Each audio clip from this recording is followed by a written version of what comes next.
En las instalaciones eléctricas de control, el contactor juega un papel muy importante, ya que es el elemento principal para la conmutación de la parte de fuerza en los sistemas de control.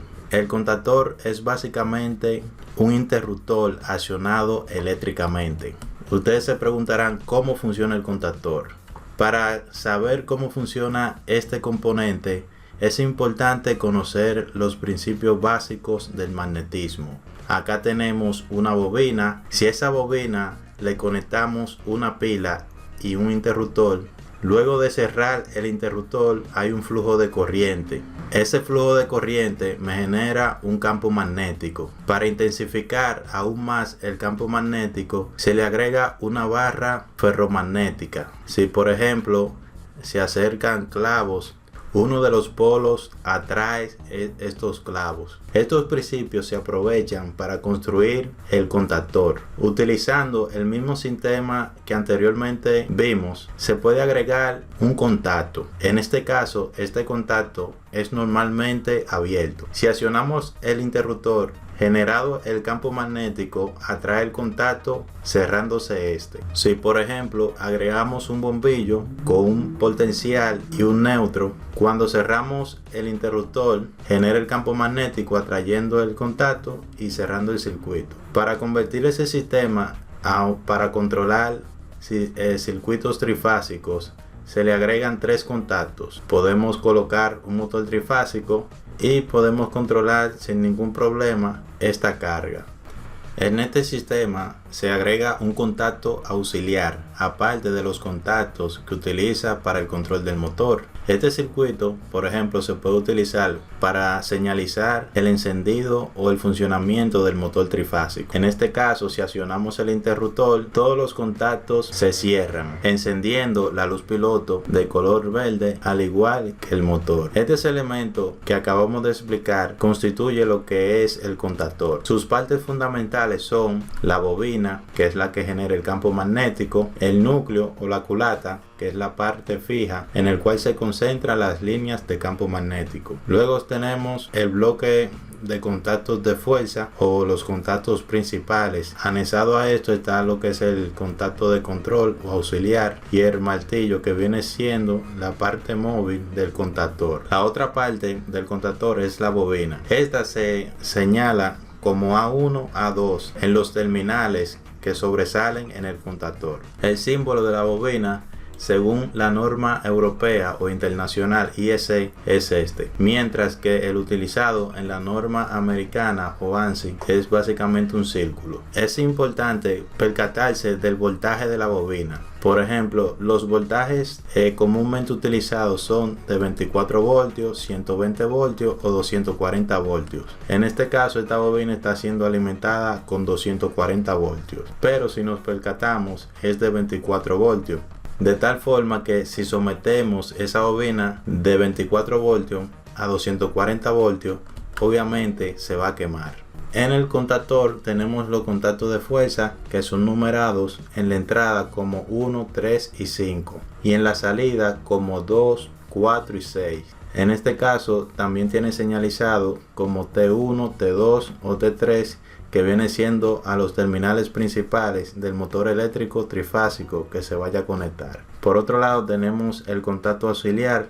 La mayoría de los contactores tienen un contacto auxiliar que es normalmente abierto. Este está enumerado como 13, 14. Acá tenemos lo que son los contactos de fuerza y el contacto de auxiliar o de control.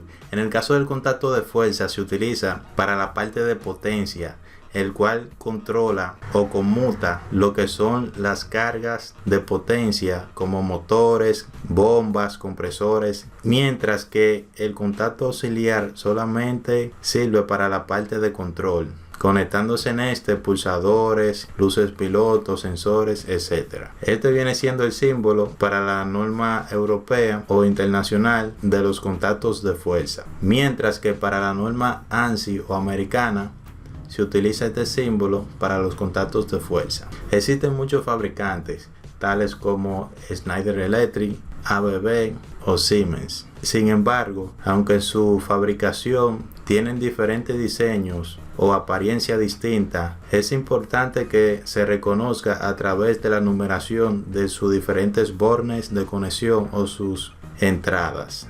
Se le pueden agregar bloques de contacto auxiliares a los contactores.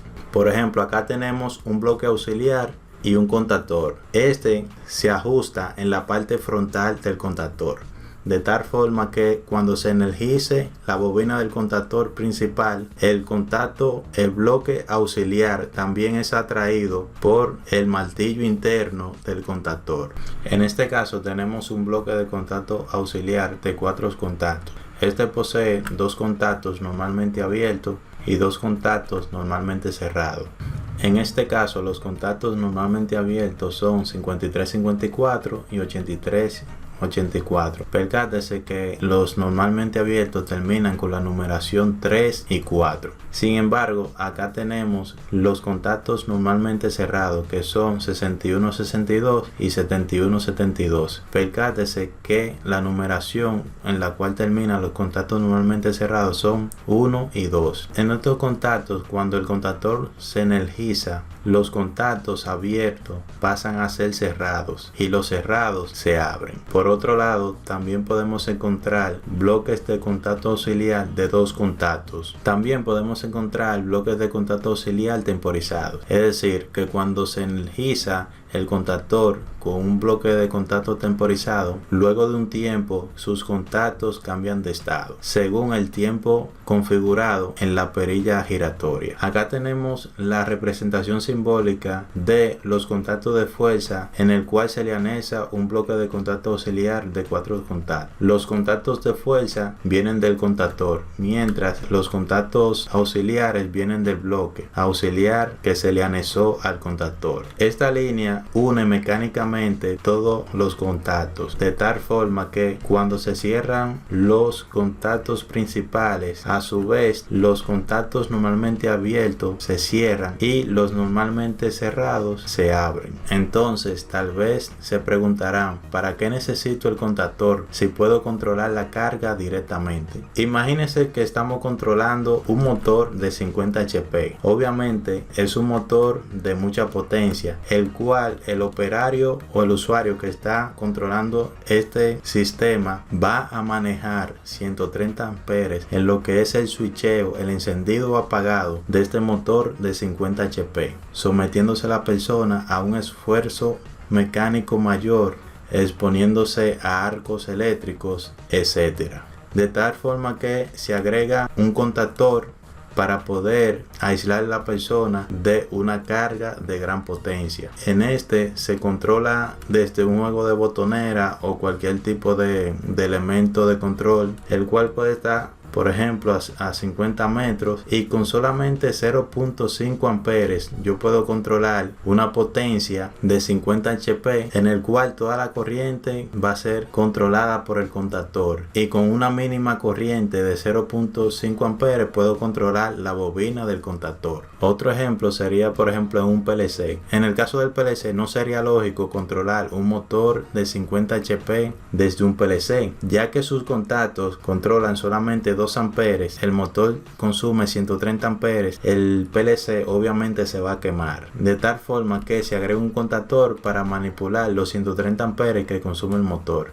En este caso, el pulsador o el sistema de control envía una señal al PLC y el PLC una señal al contactor. El circuito que anteriormente analizamos tiene 2 partes principales. Está el circuito de control o de mando y el circuito de fuerza o potencia. En el caso del circuito de control, manipula corrientes pequeñas, mientras que el circuito de potencia o de fuerza maneja toda la carga principal del sistema. Acá tenemos la representación esquemática de un circuito en el cual se controla un motor desde un selector. Tenemos la parte de control y la parte del circuito de fuerza o potencia. Debido a la complejidad de los diferentes circuitos de fuerza y de control, estos se dibujan aparte. Por ejemplo, por un lado tenemos el circuito de potencia, en el cual se le extrae el circuito de control. Este viene siendo su representación esquemática automática según la norma europea o internacional. Para una conversión al circuito americano vendría siendo